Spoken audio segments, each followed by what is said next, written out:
नमस्कार दोस्तों, एक बहुत प्यारा कजली गीत प्रस्तुत कर रही हूँ। गीत पूरा सुनिएगा और कमेंट करके बताइएगा कि गीत कैसा लगा। अगर मेरा गीत अच्छा लगे तो मेरे गीत को लाइक कीजिएगा, शेयर कीजिएगा और प्लीज़ दोस्तों मेरे चैनल को सब्सक्राइब ज़रूर कीजिएगा। अपना प्यार दुलार और आशीर्वाद दीजिएगा। तो आइए सुनते हैं इस प्यारे से गीत को।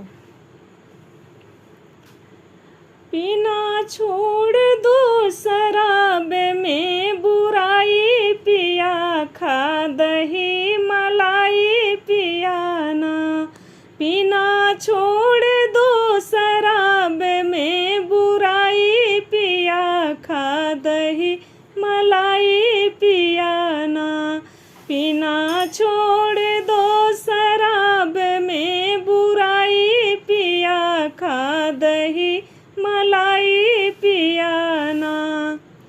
रउआ पियब जो शराब होई हालत खराब होई, हालत खराब होई, हालत खराब। रउआ पियब जो शराब होई हालत खराब। फूल जैसन कलेजा जल जाई, पिया खा दही मलाई पिया ना। फूल जैसन कलेजा जल जाई, पिया खा दही मलाई पिया ना। जब शराब पी के आई बघर में उधम फिर मचई, बघर में उधम फिर मचई, बघर में उधम फिर मचई। जब शराब पी के आई बघर में उधम फिर मचई। बाप माई के भी होई जग हंसाई, पिया खा दही मलाई पिया ना। बाप माई के भी होई जग हंसाई, पिया खा दही मलाई पिया ना। पीना छोड़ दो शराब में बुराई, पिया खा दही मलाई पिया ना। पीना छोड़ दो शराब में बुराई, पिया खा दही मलाई पिया ना।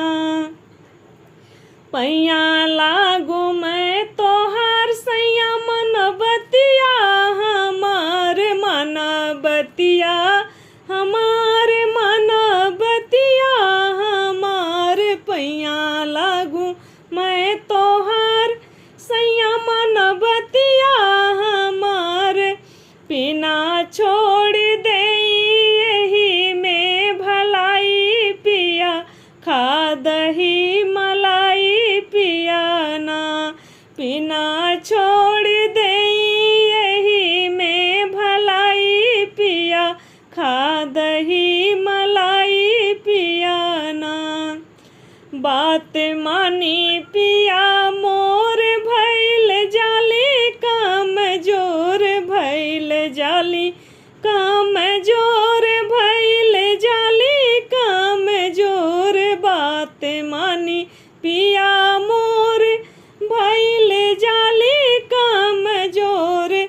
पी शराब रउआ जान ना गवाई, पिया खा दही मलाई पिया ना।